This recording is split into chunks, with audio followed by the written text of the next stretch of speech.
todo mundo sem entender nada. Corinthians devendo a todos e mesmo assim segue fazendo grandes contratações. Memphis Depay chega essa semana. André Carrillo, peruano, está contratado. E nas últimas horas foi oferecida à diretoria do Corinthians o Guizauá, lateral esquerdo de 32 anos de idade, que esteve no Paris Saint-Germain nas últimas temporadas e que neste momento está livre no mercado. Observação, o Guizauá fez até uma publicação ali nas suas redes sociais onde ele ouvia um trap brasileiro, onde também citava em um momento ali da música o Corinthians, dando aquela indireta, fazendo aquela suposição, se oferecendo para jogar no Corinthians. Guizauá, que é um bom lateral esquerdo, mas também temos que falar que a questão física do jogador deixa muito a desejar. Nas últimas temporadas teve pouquíssimas participações. E só para você ter ideia, em 2024 ele fez apenas um jogo, em 2022/23 esteve emprestado ao Fulham da Inglaterra, fez 6 jogos, 2 gols e 1 assistência.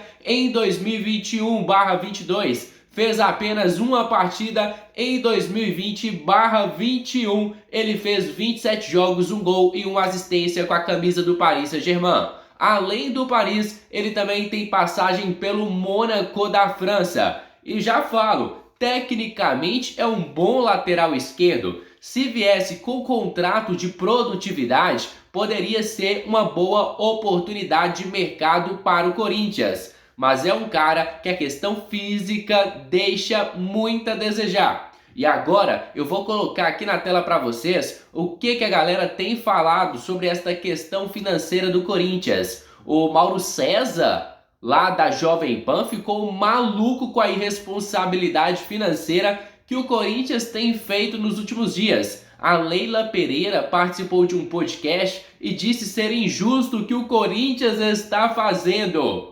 O Pilhado saiu aí falando dessa situação, o Vampeta também comentou e eu vou colocar agora na tela para vocês o que a galera tem falado. Só que antes, deixem aqui o seu gostei, se inscrevam no nosso canal porque sua participação é de extrema importância para o nosso crescimento. Contamos demais com o apoio de vocês. Agora se liga no que a imprensa tem falado sobre o Corinthians. Depois vamos falar de fair play financeiro? É que é uma coisa muito séria, sabe? Porque aqui no Palmeiras nós temos essa responsabilidade, mas isso tinha que ser obrigatório, porque é injusto o Palmeiras deixar de contratar. Por quê? Porque eu não quero deixar de honrar meus compromissos com meus profissionais. Enquanto outros clubes contratam, não sei como, você não paga o salário do jogador, como que está adquirindo novos atletas? Eu não sei, essa conta não fecha. Tanto não fecha que está cheio de clubes quebrados, não é? Teria que ser implementado um fair play financeiro, sabe? Isso é para a saúde do futebol brasileiro, sabe? E vou mais à frente. Eu acho que o presidente ele tinha que se responsabilizar pessoalmente pelos desmandos dentro do clube. Porque senão é fácil, Flávio. Eu torro uma fortuna no clube, saio e largo no colo do próximo presidente. Não, meu filho, você é responsável. Você vai pagar com o seu patrimônio, sabe? Então, as leis deveriam ser mais rígidas com o futebol. E eu acho que tudo muito permissivo no futebol. Muito permissivo. Por isso que os clubes estão quebrados. Por isso. Isso está na cara de todo mundo. Isso eu estou cansada de falar. Como que eu posso entrar aqui no Palmeiras com 4, 5 meses de salário atrasado dos meus atletas e eu adquirindo jogadores? Será que os jogadores não olham e falam, gente, ela não paga o meu salário e está contratando? Que é isso? Sabe? Então, isso não entra na minha cabeça. E não deveria entrar na cabeça de ninguém. Mas entra por quê? Porque o presidente vai sair, ele é um imediatista, ele quer conquistar o próximo campeonato. Aí o torcedor fica felizinho, todo mundo bate palma, e no ano seguinte está o clube estourado, que não tem dinheiro para absolutamente nada, Então deveria vir até de cima, viu, da CBF uma determinação, não é, para que se implementasse um fair play financeiro, para que organizasse, não é, ajudasse a organizar as finanças desses clubes. E eu acho que o presidente tinha que se responsabilizar pessoalmente pelos seus desmandos. Você pode ter certeza que a coisa começaria a andar numa linha mais reta. São de 9 meses que quando ganha, o que eu esperava aqui, né? No dia a dia. Até eu moro lá na Zona Leste, que é a área do Corinthians, moro no Tatuapé. Pô, agora vai aparecer aqui, ó. Estamos devendo R$1 aonde? A não sei quem, ó. Paguei. Essa dívida não é minha. Aí quando anuncia o Depay, no mesmo dia tem um escândalo de lavagem de dinheiro aí no país e a patrocinadora que vai pagar. Eu estava lendo, o próprio Corinthians gasta 14 ou 15 milhões e o patrocinador vai gastar em torno de uns 45 ou mais, sei lá, arredondando para 70 milhões. Aí sai o escândalo, que o herdeiro está preso. Saiu aquilo tudo. Pô, é um mar de confusão e de coisas erradas, né? Você falou agora só na janela, né, Tico? Mas de janeiro para cá dá mais de, eu não sei precisamente de cabeça, mas dá mais de quase 15 jogadores contratados por essa nova gestão, né? Na janela do meio do ano são 9. Mas aí tem janeiro. Janeiro, ó, se você pegar a janela do meio do ano, não tá Pedro Raul, não tá Félix Torres, Palácio, certo? Tem mais aí. Mateuzinho. Ranieri chegou no começo do ano também, né? Mas o Ranieri chegou no começo do ano. Ranieri chegou no começo do ano, da outra gestão. Ainda o Corinthians contratou. O Corinthians contratou muito, né? O Corinthians tá em torno de quase Hugo Neneca, não foi agora? Foi no meio do ano agora. Foi no meio do ano, né? Então, eu tô falando de janeiro, as contratações de janeiro. Garro não veio na janela, né? Coronado. Então tem mais de 15 jogadores aí. 15, 16. Contratou o time inteiro. E eu, com o professor Vanderlei Nogueira, eu chego aqui na redação às vezes, mas sempre fico conversando com ele de cadê a parada, velho? Da porra Fala como é, da auditoria, porque até com o Pedro, né? Auditoria, a gente brincou aqui no programa, eu digo, ô Pedro, todo dia eu vou ficar falando da auditoria e vamos ver. Estamos no mês 9, né? Hoje, 8 de setembro, e nada, e não sai nada. Eu ia querer ver assim, ó, o clube deve 2 bilhões. Ó, tô pagando aqui, ó, 100 milhões da gestão passada que fez isso e isso. Clareando pro torcedor. Se tivesse tudo muito bem, o torcedor do Corinthians tá fazendo vaquinha para pagar estádio, cara. É uma maluquice total. Eu tava com o Maldo na quarta-feira aí no programa. A gente até falou, não, Depay que não, eu nunca imaginava. Aí na quinta você deu até a notícia, né? Na quinta, sexta eu fiquei de folga e o cara já vai se apresentar. Era para se apresentar hoje já, né? Falou que eu tô ali na liga, vou fazer exame. Lá na Holanda. Então, quer dizer, é maluquice isso aí, velho. Não, mas você, como torcedor corintiano e ídolo corintiano, você fica feliz quando acontece um reforço desse? Ou você não? Você fica puto que você fala, pô, o time tá sem dinheiro e tá contratando mais? Ou não? Ou Ô, Tico, é diferente, cara, porque Ou você fala, pelo menos não vai ser rebaixado. Não, hoje eu trabalho aqui com comunicação, tô aqui no Grupo Jovem Pan, indo para quase 11 anos. Eu não posso me colocar como ex-atleta como um torcedor de rua normal, que pro torcedor tudo é euforia e não quer saber o que o seu time vai passar no dia a dia. É o que a Leila falou. A entrevista dela foi muito bem concedida ao Flávio Prado, como os dirigentes do Flamengo tinham falado um ano passado também na coletiva. Boa tarde, Thiago. Boa tarde, companheiros. Primeiro eu quero fazer aqui um meia-culpa, né? Porque eu cometi um erro grave essa semana, quando eu disse que não acreditava em hipótese alguma que o Corinthians fosse contratar o Memphis Depay.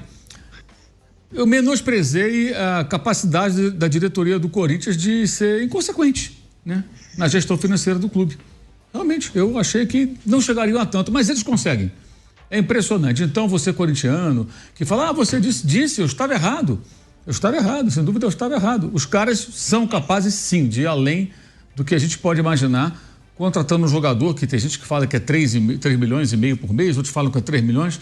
A informação que eu tenho é que ele vai receber uma quantidade X de dinheiro livres, que dá mais ou menos isso aí, ao longo do contrato. tantos milhões de dólares livres, você faz a conta, bate mais ou menos nessa faixa aí. Como eu falei, aí eu acertei. Isso aí dá uns 2 Gabigol, mas você está contratando um jogador caro, caríssimo, provavelmente o mais bem pago do futebol brasileiro a partir de então, quando você olha o noticiário e vê. Corinthians não paga o Ranieri do Cuiabá. Corinthians não pagou o Mateuzinho do Flamengo. Corinthians não pagou o atacante, o Pedro Raul, ao Toluca. Aí já teve história do Félix Torres, o Rojas que saiu e tem que pagar não sei quantos milhões para ele, está lá nos Estados Unidos. É uma quantidade interminável de notícias nesse sentido. E me impressiona, assim, mas o patrocinador vai pagar. Eu lembro que o patrocinador ia pagar o Paulinho também, né? Não pagou.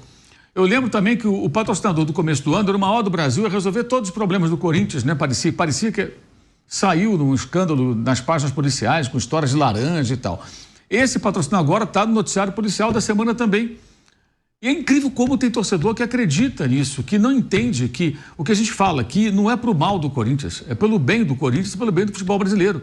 Um clube de futebol, por maior que ele seja, ele pode quebrar, ele pode chegar a uma situação financeira de insolvência.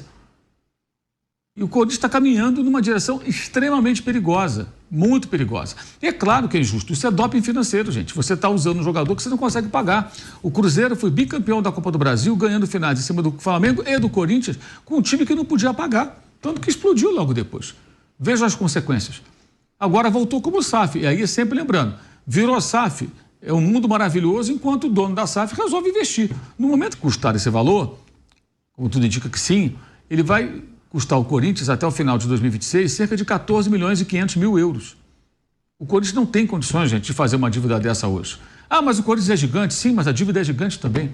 Então esse é o problema. Por mais que o clube seja muito grande, e tem uma grande torcida, e não existe conta que feche nessa situação. E é injusto, sim, na competição com outros clubes. E o pior que o corintiano médio que embarca nessa conversa não percebe é que o clube não ganha nada de relevante. Já vai para o quê? 7 anos, sem ganhar nada. Ganhou o Brasileiro 2017, até um título bem inesperado pelo momento que vivia o clube já naquela fase. De lá para cá, o quê? Só o Campeonato Paulista, agora nem isso ganha. Eliminado por time pequeno, dentro de casa, em fase de classificação do Campeonato Estadual, não consegue chegar na final, vê o Palmeiras tricampeão do estado, bicampeão brasileiro. Por que será? O Palmeiras tem menos torcida que o Corinthians. Automaticamente tem um potencial de arrecadação menor do que o do Corinthians, tanto que no ano passado, mesmo sendo bicampeão brasileiro, o Palmeiras faturou menos que o Corinthians. Mas o Palmeiras tem mais dinheiro que o Corinthians, porque o Palmeiras não tem as dívidas do Corinthians. Então o Palmeiras consegue investir em boas equipes, na manutenção da sua comissão técnica, na manutenção dos seus bons jogadores, na contratação autossustentável de jogadores que ele pode pagar. O único caso que eu me lembro de falar que o Palmeiras estava devendo, estava atrasado, foi o Piquerez, um momento muito ali breve de algum problema que houve ali. Né? Que logo depois acertaram. 1 milhão? Foi uma situação para ganhar um prazo maior. E resolver logo depois, quer dizer, aquela coisa, como um cara que um dia esqueceu de pagar a conta de luz e esqueci, vai lá e paga. Coisa mínima, o Palmeiras não tem problema financeiro, gente. E não é por conta da patrocinadora, pura e simplesmente não. É graças ao trabalho que o Paulo Nobre fez lá atrás. Houve de fato ali uma espécie de mecenato. Mas o Palmeiras ele se reestruturou. E como é que o torcedor do Corinthians não percebe? Gente, se o Palmeiras consegue ser assim, se o Flamengo consegue ser assim, por que o Corinthians tem que viver dessa maneira? E aí vem um outro aspecto que a gente pode falar sobre isso mais adiante, que é importante também, que a desinformação é muito grande nesse meio, nessas horas. Né? O Depay, ele é um ótimo atacante, ele em boa forma, num time minimamente organizado, ele pode sim decidir jogos, ele pode ser um cara importante até para evitar um rebaixamento do Corinthians, mas é um jogador com um longo histórico de lesões, especialmente na última temporada.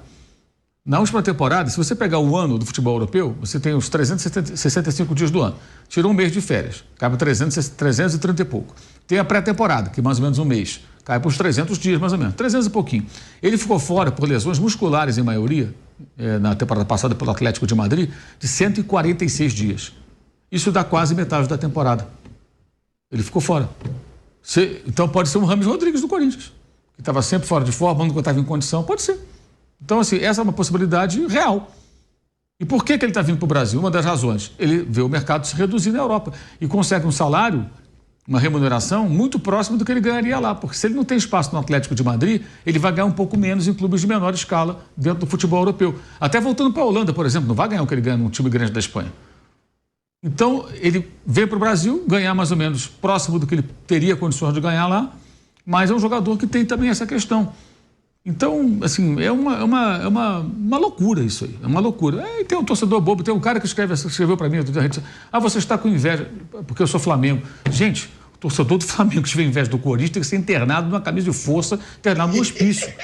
Não tem o menor cabimento alguém que torce pelo Flamengo ou pelo Palmeiras tem inveja do Corinthians. Inveja de um clube que só não está falido porque é uma associação esportiva, que se fosse uma empresa já teria quebrado com uma dívida dessa magnitude. E é um absurdo o Corinthians estar nessa situação. O Corinthians não pode ficar nessa situação. Mas o movimento é feito ao contrário daquilo que deveria ser feito.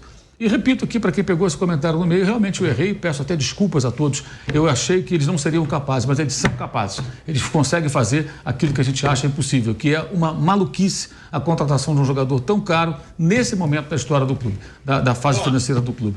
E mais, né? Aí o cara fala, você não é economista. O cara tem que ser muito idiota para achar que um jornalista não pode ouvir pessoas que entendem de economia para se informar antes de calçar um comentário. E nem é preciso ser economista, é só fazer a conta, gente. O clube faturou, segundo lá o relatório do César Grafietti, 900 e tantos milhões. A dívida pelo último balancete era de 2,2 bilhões praticamente. Mais jogadores foram contratados, isso significa que o endividamento aumentou. Tem uma dívida grande de curto prazo, que é aquela que você tem que pagar nos próximos meses. E você vê essa...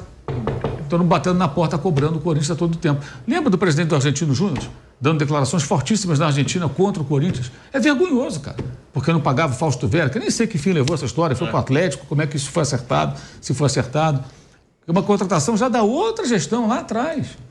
Então, Agora, família, vou encerrar por aqui o nosso conteúdo e espero realmente que vocês tenham gostado do nosso trabalho. Se você gostou, não se esqueça então de deixarem aqui o seu gostei, de se inscreverem no nosso canal. A sua participação é de extrema importância para o nosso crescimento. Contamos demais com o apoio de vocês. Agora encerramos por aqui. Um grande abraço, fica com Deus e até a próxima. Fui!